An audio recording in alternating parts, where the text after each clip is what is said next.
તો જામનગરના જોડિયા તાલુકાના હડિયાણી ગામમાં કેનાલમાં પાણી ન છોડાતા ખેડૂતોએ અર્ધનગ્ન થઈને વિરોધ નોંધાવ્યો। શિયાળુ પાકના પિયત માટે પાણી ન છોડાતા રોષે ભરાયેલા ખેડૂતોએ અનોખી રીતે વિરોધ કર્યો।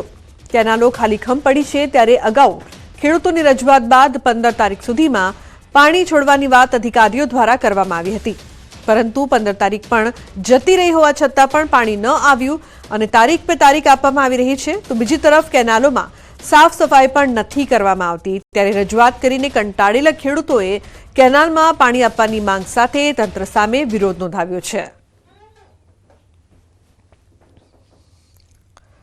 પાણી નથી કેનાલમાં આવતું એના માટે અમે શિયાળા પાકની માંગણી કરી હતી, હજી તેથી 15 તારીખ આપી હતી પણ હજી પાણી આપ્યું નથી। વાવેતર થઈ ગયા છે અને એ લોકોએ આશ્વાસન આપ્યું હતું કે 15 તારીખે કેનાલમાં પાણી છૂટી જશે। થોડું ઘણું પાણી હોવાથી વાવેતર થઈ ગયું છે અને વાવેતર થયા પછી પાણી ખલાસ થઈ ગયું છે। ખેડૂતોને પાણી જોઈએ છે તો અમે રજૂઆત કરી હતી ત્યારે કાર્યપાલક એન્જિનિયરે એમ કીધું હતું કે તમને 15 તારીખે પાણી આપશું। એના 15 તારીખે વહી ગઈ, અમે એના ભરોસે વાવેતર કરીને બેઠા છે। અમે ફોર્મ ભરી દીધા છે, પૈસા ભરી દીધા છે, હવે વાવેતર ખાતર બિયારણ ને મજૂરી બધી ચડી ગઈ છે।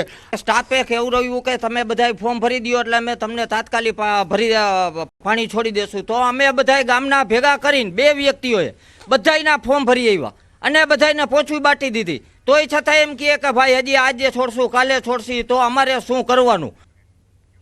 તો બનાસકાંઠાના કાંકરેજ પંથકમાં ખાતરની અછતને લઈને સાંસદ ગેનીબેન ઠાકોરે સરકારને લીધાડે હાથ। ગેનીબેન ઠાકોરે સરકાર પર કર્યા છે ગંભીર આક્ષેપો, કહ્યું સંગ્રહખોરોને છાવરી રહી છે સરકાર, ખાતરની સંગ્રહખોરી પર સરકારનું નથી કોઈ પણ જાતનું કંટ્રોલ। કેન્દ્ર અને રાજ્ય બંનેમાં ડબલ એન્જિનની સરકાર છતાં ખેડૂતોની માંગણીને નથી મળતો ન્યાય। સંગ્રહખોરો સામે કાર્યવાહી કરવા ગેનીબેને માંગ કરી। સંગ્રહખોરો છે એ સંગ્રહખોરો ઉપર કોઈ જ સરકારનું નિયંત્રણ નથી। મોટા પ્રમાણમાં 2 નંબરમાં ખાતર એડવાન્સમાં ખરીદી લે અને પછી ખેડૂતોને ડબલ ભાવે એ ખાતર આપે। એટલે જે સંગ્રહખોરો છે એ ક્યાંક ને ક્યાંક સરકાર સાથે સંકળાયેલા છે, અથવા એમની રેમ નજર છે, અથવા એમની પાછળ જે પગલાં લેવા પડે નથી લેવાતા, એના કારણે ખેડૂતો અત્યારે મુશ્કેલીમાં મુકાણા છે।